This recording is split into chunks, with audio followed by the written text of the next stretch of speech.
여러분 안녕하세요. 교회진흥원입니다. 오늘도 좋은 교재 한 권 추천드리기 위해서 영상을 제작하게 되었습니다. 먼저 한 가지 질문으로 영상의 문을 열고자 하는데요. 여러분은 태신자가 누구라고 생각하십니까?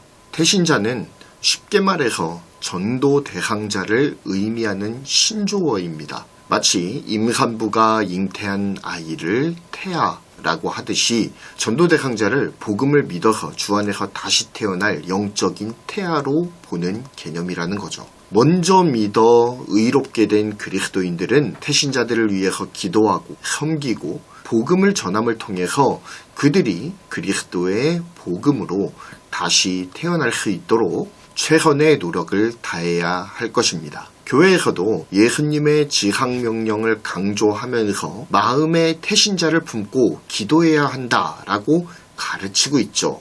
하지만 태신자가 누구이고 어떻게 품어야 하는지, 그리고 태신자를 마음에 품을 때 어떤 마음가짐을 가져야 하는지 자세하게 알려주는 교재는 그리 많지 않은 것이 사실입니다.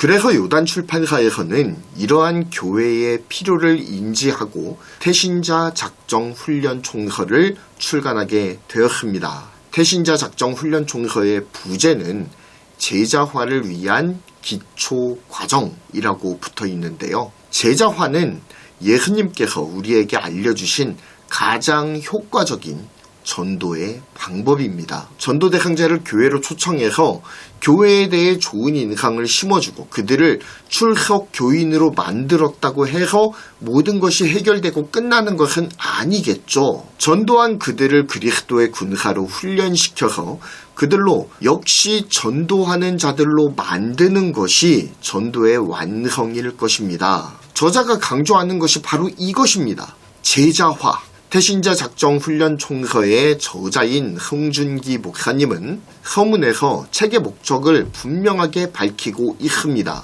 나는 태신자 작정 훈련 총서를 통해 제자화에 대해서 이야기할 것이다. 그러면서 디모데후서 2장 2절의 말씀을 근거로 4세대 제자화를 주장하죠. 디모데전서 2장 2절을 제가 잠시 한번 읽어드리자면, 또 내가 많은 증인 앞에서 내게 들은 바를 충성된 사람들에게 부탁하라. 그들이 또 다른 사람들을 가르칠 수 있으리라 라고 하는 말씀이죠. 이 말씀에 의거하면 바울이 1세대, 그리고 바울에게 말씀을 전해들은 디모데가 2세대, 디모데가 말씀을 전하는 충성된 사람들이 3세대, 그리고 충성된 사람들이 복음을 전하여 새롭게 그리스도인이 된 사람이 4세대입니다. 이렇게 4세대의 제자화가 가능해지면 제자화된 사람들이 모여서 교회를 형성하게 되는 것이죠. 저자는 교회가 먼저인가, 제자가 먼저인가, 이 질문에 대해서 이야기를 하죠. 저자의 견해는 제자가 먼저이고 제자들이 모여서 교회라는 열매를 이룬다라고 이야기를 하고 있습니다. 이 일, 즉 제자화는 예수님께서 그 길을 여셨고요. 그 이후에는 교회 공동체들을 통해서 전수가 되어 왔습니다. 그리고 오늘을 살아가는 우리에게까지 그 바통이 넘어오게 된 것이죠. 우리는 제자화에 힘을 써야 합니다. 그렇게 하기 위해서는 기도하면서 태신자를 정하고 그들에게 복음을 전하여 예수님을 믿게 해야 됨을 물론이고요. 또한 그들이 충성된 다른 사람들을 세울 수 있도록 지속적으로 끌어주고 교육시켜주고 케어해주는 것이 반드시 필요합니다. 그리고 저자는 이러한 4세대의 제자화의 길을 5챕터를 통해서 자세하게 다루고 있습니다. 이 5가지의 챕터는 5가지 질문으로 구성이 되어 있는데요. 첫 번째 질문, 첫 번째 관은 나는 남다른 신앙 고백이 있는가에 대해서 묻고 있다라는 점이죠. 다른 사람과 구별되는 나만의 신앙 고백은 주님과 내가 인격적으로 만났을 때 얻어지는 선물입니다. 나에게 주님과의 관계를 통해서 주어진 신앙 고백이라는 선물이 없다면 다시 한번 출발점으로 돌아가 주님을 인격적으로 만나는 일부터 다시 시작해야 합니다. 나에게 신앙 고백이 없다면 오히려 내가 구원받아야 할 또 다른 태신자일 수도 있다는 사실을 우리는 염두에 두어야 할 것입니다. 2과는 나는 전할 복음 스토리를 준비하고 있는가에 대해서 묻고 있습니다. 예수님을 만나 그분을 나의 구원자와 주님으로 고백하고 그분의 길을 걸어가기 시작했다면 이젠 태신자에게 전할 복음 메시지를 준비해야 합니다. 전도는 내가 만난 예수님을 다른 사람에게 전하는 행위예요. 나만의 신앙 고백이 있다면 이것이 자연스럽게 전도의 내용으로 이어질 수 있습니다. 3과는 나는 의도적으로 복음 전할 사람을 찾아내고 있는가에 대해서 묻습니다. 태신자 작정 훈련 총서에서는 3번째 챕터에서 전도 대상자에 대해 깊이 있게 다루고 있습니다.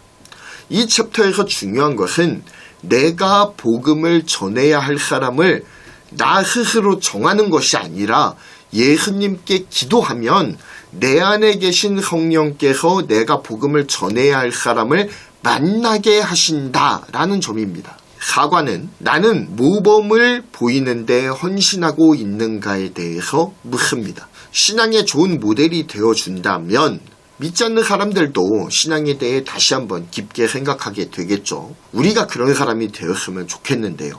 우리는 신앙의 좋은 모델입니까? 마지막 5과는 나는 열매 맺기까지 기도하고 있는가에 대해서 묻습니다.